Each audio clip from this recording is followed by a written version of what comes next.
Среде соба високо, елката ни стои. И ја красат играчки, твојата бој. Ајде сега. Елко, елко. Порасни уште 2-3 пени, за да може дедо Мраз дарови да реди.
На 31-ви дали стави чорап? Да, и бев многу умен цела година. Дали е испран чорапот, морам да прашам, пошто малце ми личи на голем дека си ти. Не, ако голем сум многу умен. Добро, може да си прикажеме, ја и ти има една рубрика, еден мој Ама пријател. јас сакам да прашувам. Ајде, прашувам. Навикнат сум да прашувам. Професионална деформација. Може? Од каде доаѓаш, дедо Мраз?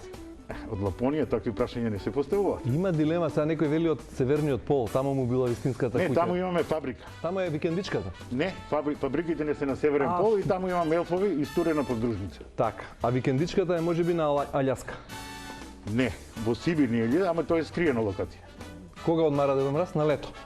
Не, одмараме одма од 1 јануари, после тоа одмараме до 31 јануари. Имаме ангажманот во декември ни е многу голем и почнуваме од 25 до 31 и 1 и после тоа одмараме. Прочитав некаде дека санката на дедо Мраз било најбрзото превозно средство на светот, побрзо од сателитите на НАСА. Имам проблем со како се вика задња на Задната лева скија, малце ми скија. Има ми проблеми, гледам јас се од ретровизор некој пакет да не ми падне. 2400 км на час или во секунда? Како беше во секунда? Јас у еден, како се вика, Цабале бев на една програма во живо, не знам дали пратевте, на Утринска на Телма бев. 230.000 пакетчиња во еден ранец ми собира, а количката ми собира 230.000 ранци. А иначе брзината е 230.000 км во секунда. Ама тогаш една дилема сега, на светот има повеќе од 2 милиарди деца. Добро. Така се проценките 2 милиарди и 200. Како стасувате сега? Во математика 230.000 ранци по 230.000 подароци, кои ќе израчунат, тоа е многу. За мене остана некој пакет или не? Тоа утре поделка во чорап. Поделка во чорап. Да. Кој се друг заслужи годинава пакетче? Освен умните дечиња, за возрастните, некој од возрастните? Значи нема лоши дечиња, сите дечиња заслужуваат подароци. Некој повеќе, некој помалку.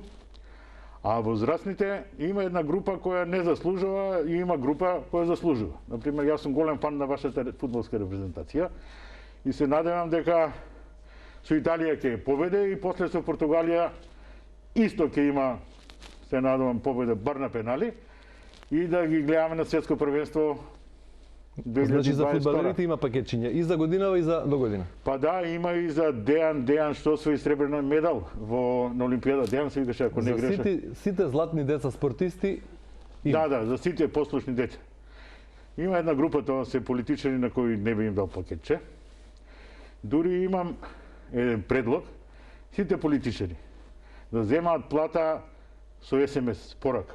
Например, колку ќе добијат СМС пораки, толку пари да земат. Нивните пари да отидат за лечење на деца, за правење болници и така. Дедо Мраз, ти благодарам за гостувањето во утринската програма на Телма, да ни дојдеш до година пак, без оглед колку пакетчиња ќе има за возрастните. А да има што повеќе и за возрастните, значи да бидат и возрастните само нека бидат добри и нека бидат деца во душата. Им посакувам на вашите гледачи среќна нова година и многу здравје и љубов. Пари реков и на Цеце да си заработат сите колку што сакаат, значи треба да работат. И мир во светот, нели, тоа е опште позната порака на Дедо Мраз. Благодарам, Дедо Мраз, уште еднаш, да ни се здрави и живи дечињата и да те видиме пак до година. Благодарам на поканата. Почитувани гледачи, а вие останете со програмата на Телма пред да ги архивираме овие убави спомени во таа фиока за 2021 година, да најавиме уште една весела песничка и да го завршиме ова празнично издание на утринската на Телма.